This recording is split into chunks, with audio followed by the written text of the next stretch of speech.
السلام علیکم۔ S M news کے ساتھ میں ہوں مقدر رضا۔ خبروں کا سلسلہ بڑھاتے ہوئے خبر شامل کرتے ہیں گوجرا سے۔ بکرے کی ماں آخر کب تک خیر منائے گی؟ میونسپل کمیٹی گوجرا میں گارڈن سپروائزر کی سیٹ پر ڈیوٹی دینے والا میاں صابر حسین میونسپل کمیٹی کا ملازم ہی نہ نکلا۔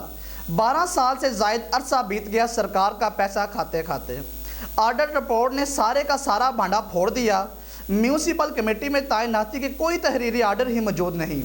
اسی حوالے سے بات کرتے ہیں اپنے نمائندے منیب الرحمان سے۔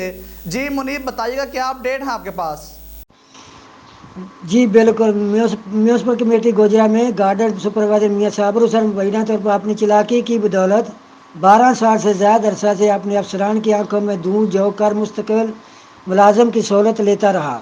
میونسپل کمیٹی گوجرا میں تعینات ایکشن چودھری غلام رسول نے میاں صابر حسین کے سروس بک کی تصدیق کروائی تو وہ جعلی نکلی، اور میونسپل کمیٹی میں تعینات کے کوئی آرڈر بھی موجود نہیں، جس پر جعلی ملازم میاں صابر حسین کی تنخواہ روک لی گئی اور اس کے خلاف قانونی کارروائی کی تیاری کی جا رہی ہے۔ جعلی ملازم نے تنخواہ کی مد میں قومی خزانے کو لاکھوں روپے کا ٹیکہ لگایا۔ شہریوں نے سیکرٹری لوکل گورنمنٹ اور وزیر اعلیٰ پنجاب سردار عثمان بزدار سے مطالبہ کیا کہ جعلی گارڈن سپروائزر میاں صابر حسین نے جعلی سروس بک کے ذریعے قومی خزانے کو لاکھوں روپے کا ٹیکہ لگایا ہے۔ اس کے خلاف مقدمہ درج کیا جائے اور تنخواہ کی مد میں لی گئی رقم وصول کر کے واپس قومی خزانے میں جمع کروائی جائے۔ جی بہت شکریہ منیب ہمیں اپڈیٹ کرنے کے لیے۔